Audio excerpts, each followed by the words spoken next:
Hello बच्चों। अभी हम लोग पढ़ेंगे BA part 2 geography paper 3 India में petroleum and natural gas resource. Petroleum जैसा कि आप जानते हैं, पेट्रो शब्द का मतलब है रॉक और ओलियम का अर्थ है तेल या ऑयल। हाइड्रोजन और कार्बन का ये यौगिक जिससे कि तेल की प्राप्ति होती है, ये पेट्रोलियम बोलते हैं। इसको लिक्विड गोल्ड भी बोलते हैं क्योंकि आज दुनिया की सारी इकोनॉमी जो है इस पर निर्भर करती है।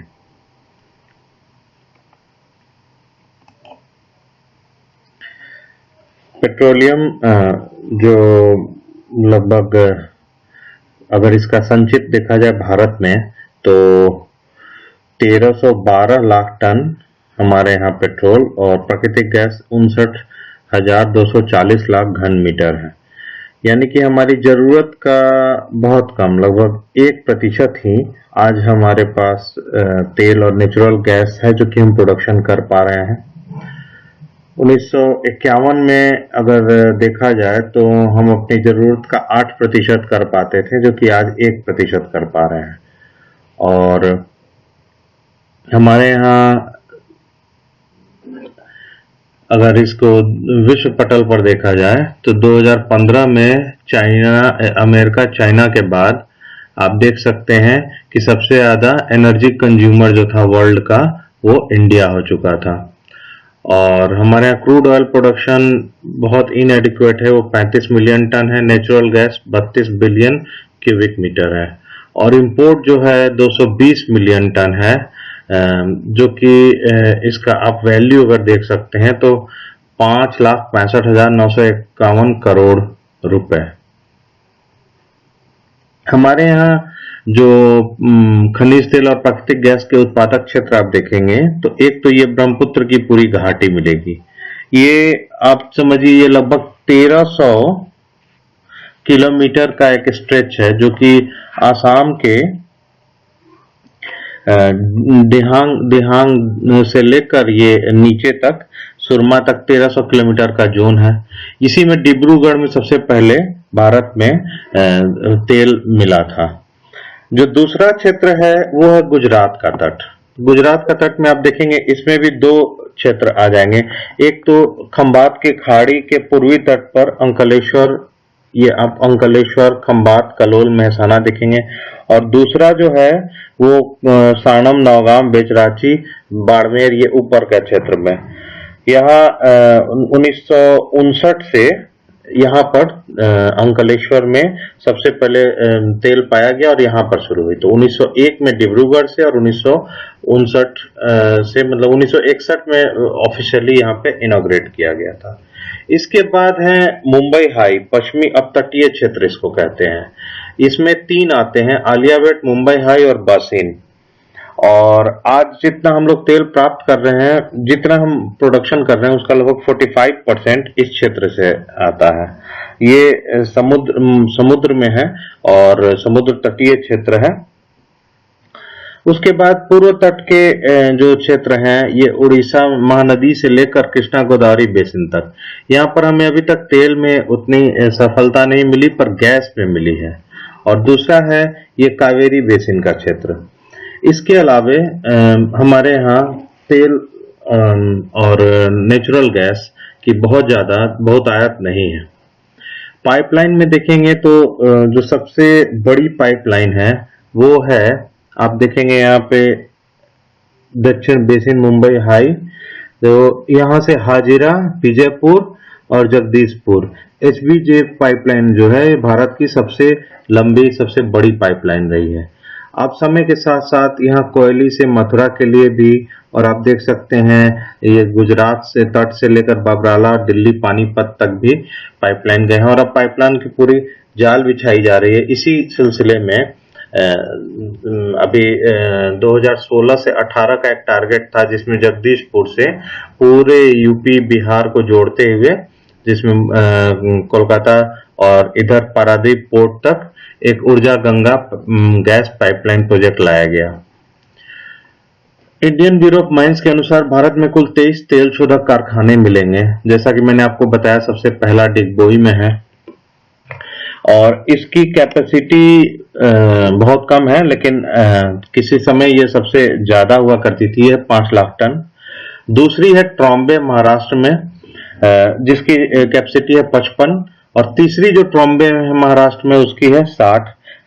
विशाखापट्टनम आंध्र प्रदेश इसका है 45, नूनामाटी गुवाहाटी का है 9, बरौनी बिहार में है 33 लाख टन, कोयली गुजरात 95, कोच्चि केरला 45, मनाली का डाटा मेरे पास नहीं है, हल्दिया का 30, बोगाई गांव का 13, चेन्नई का 55, नागपट्टनम का 25, मथुरा का 75, मंगलौर का 75, पानीपत करनाल का 30, नुमालीगढ़ का 30। जामनगर रिफाइनरी भारत का पहला प्राइवेट सेक्टर की रिफाइनरी है जो रिलायंस वालों ने बनाई थी। ये 270 लाख टन सबसे ज्यादा इसकी कैपेसिटी है। इसके बाद ताती पाका, ये भी ओएनजीसी की है, 56 लाख टन। फिर वादीनार में भी एसआर ग्रुप ने प्राइवेट सेक्टर में है ये, इसको बनाया, इसकी कैपेसिटी नहीं है मेरे पास डाटा।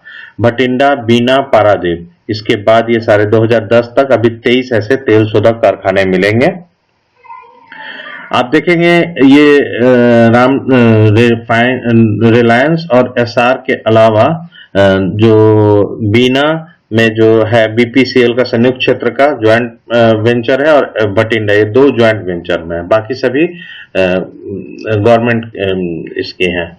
अब तेल शोधनशालाएं, ये डायग्राम है जो जिसका भी हमने डिस्कशन किया था।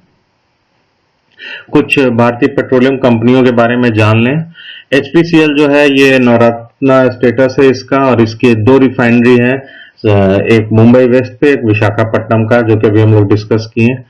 गेल जो है gas authority of India limited, जो हमारे नेचुरल गैस का सारा मैनेजमेंट आज के डेट में शुरू करती है। शुरू में ये सिर्फ पाइपलाइन तक ही सीमित थी, और आज पूरे देश में 8700 किलोमीटर का इसका पाइपलाइन है। इंडियन ऑयल कॉरपोरेशन जो थी वो इंडियन ऑयल हो गई है, और आज ये इंडिया की सबसे बड़ी ऑयल कंपनी है। जो 22 में से 10 रिफाइनरी इसी के अंदर है, जिसका total capacity 213 million metric tonne है, और इनकी पाइपलाइन भी 10,000 किलोमीटर तक पूरे स्प्रेड करती हैं। और इसकी जो नेटवर्क है ये कंट्री वाइड 38,000 टच पॉइंट है, जो कि पूरी इंडस्ट्री का 52% इनके पास है। और इंडियन कुकिंग गैस भी हर घर में लगभग 65 मिलियन हाउस होल्ड में इनके द्वारा, इनके 5,934 डिस्ट्रीब्यूटर्स के द्वारा पहुंचाए जाते हैं। और इसका बैकिंग जो है वो 139 टर्मिनल डिपो और 96 aviation fuel station, 89 Indian bottling plant के थ्रू किए जाते हैं। और इनके पेट्रोल पंप 6,218 है पूरे देश में, ये भी नंबर 1 पर है। इन्होंने अपनी कुछ एक्सपेंशन में इन्होंने चेन्नई पेट्रोलियम कॉर्पोरेशन को भी अपने मर्ज किया, बोगाईगांव रिफाइनरी को लिया, बीआरपीएल जो फेमस था, आसाम ऑयल कंपनी को और आईबीपी, इन सभी को इन्होंने मर्ज किया अपने साथ। और आज इनकी सब्सिडरी श्रीलंका, मॉरिशस, यूएई में भी है। एशिया और अफ्रीका में भी इन्होंने अपना बिजनेस फैला रखा है। इन्हीं इंडियन ऑयल इंडिया लिमिटेड जो है, ये भी गवर्नमेंट ऑफ इंडिया इंटरप्राइजेस है, 1959 से चल रही है।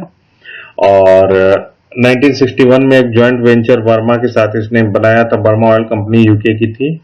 1981 से ये होली ओन्ड गवर्नमेंट इंटरप्राइज बन गई, और आज ये असम, अरुणाचल प्रदेश, मिजोरम, बिहार, आंध्र प्रदेश, पुडुचेरी, अंडमान निकोबार के साथ ही साथ 9 देश, Venezuela, Libya, Gabon, Iran, Nigeria, Yemen, Sudan, Timor, Egypt जैसे देशों में इन्होंने अपने बिजनेस को फैला रखा है।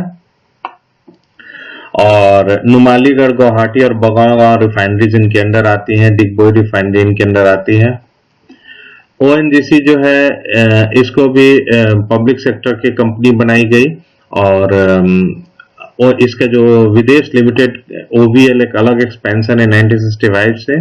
आज इसके 15 देशों में 30 प्रोजेक्ट हैं, और 10 प्रोजेक्ट हैं 8 कंट्री में, जैसे रशिया में साखालिन के साथ जो काफी सक्सेसफुल है, Syria, Vietnam, Colombia, Sudan, South Sudan, Venezuela और Brazil. Bharat petroleum corporation limited जो है, ये भी एक इंटीग्रेटेड ऑयल कंपनी है, और इसने भी अपना एक्सपेंशन किया है प्रोडक्शन से लेकर मार्केटिंग तक, और इसकी रिफाइनिंग कैपेसिटी है 21.5 MMPT। इसकी एक और विंग 2006 में शुरू हुई है, इसका नाम है भारत पेट्रोलियम रिसोर्सेज लिमिटेड। इसने ये इसकी सब्सिडरी है, ये एक्सप्लोरेशन और प्रोडक्शन के फील्ड में उतर चुकी है। आज 24 ब्लॉक 8 देशों में और 2 रशिया के साथ इनके कोलैबोरेशन है। धन्यवाद।